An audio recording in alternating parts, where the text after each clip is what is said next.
Hello everyone, welcome to my today's new video. দশহরার আগের দিন বিকালবেলা চলে গিয়েছিলাম আমার এক মামার বাড়িতে। তো সেখানে গিয়ে আমরা কি খাওয়া দাওয়া করলাম আজ সেটাই তোমাদের সঙ্গে শেয়ার করব। বাঙালির ফেভারিট ওয়েলকাম ড্রিঙ্ক হচ্ছে চা, সেটা যদি আবার দুধ চা হয় তাহলে ব্যাপারটা আরোই জমে ওঠে। তো আমাদেরকেও তাই দিয়েই আপ্যায়ন করা হয়েছিল। তার কিছুক্ষণ পরেই দেওয়া হয়েছিল গরম গরম ফুলকো ফুলকো লুচি, আলু ভাজা আর রসগোল্লা, যেটা আমরা সন্ধেবেলা খেয়েছিলাম সবাই মিলে। আর ডিনারে খেয়েছিলাম মাছের ঝোল ভাত। এরপর চলে আসি পরের দিন সকালবেলা ব্রেকফাস্টে ছিল মুড়ি, ঘুগনি, বেগনি আর রসগোল্লা। লাঞ্চে হয়েছিল ভাত, কলমি শাক ভাজা, ডাল, পটল আলুর দম আর মাছের ঝাল।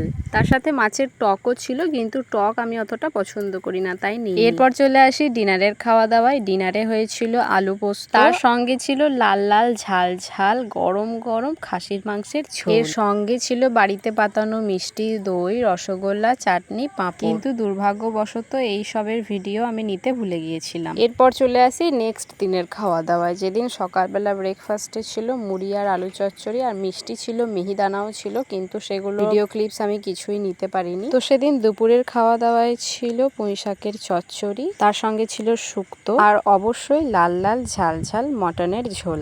আর লাঞ্চের কিছুক্ষণ পর খেয়ে নিয়েছিলাম সামান্য একটু স্প্রাইট। কেমন লাগলো ভিডিওটা অবশ্যই কমেন্টে জানিও। একটা লাইক করতে ভুলো না, আর অবশ্যই আমার চ্যানেলটাকে সাবস্ক্রাইব করে পাশে থাকো।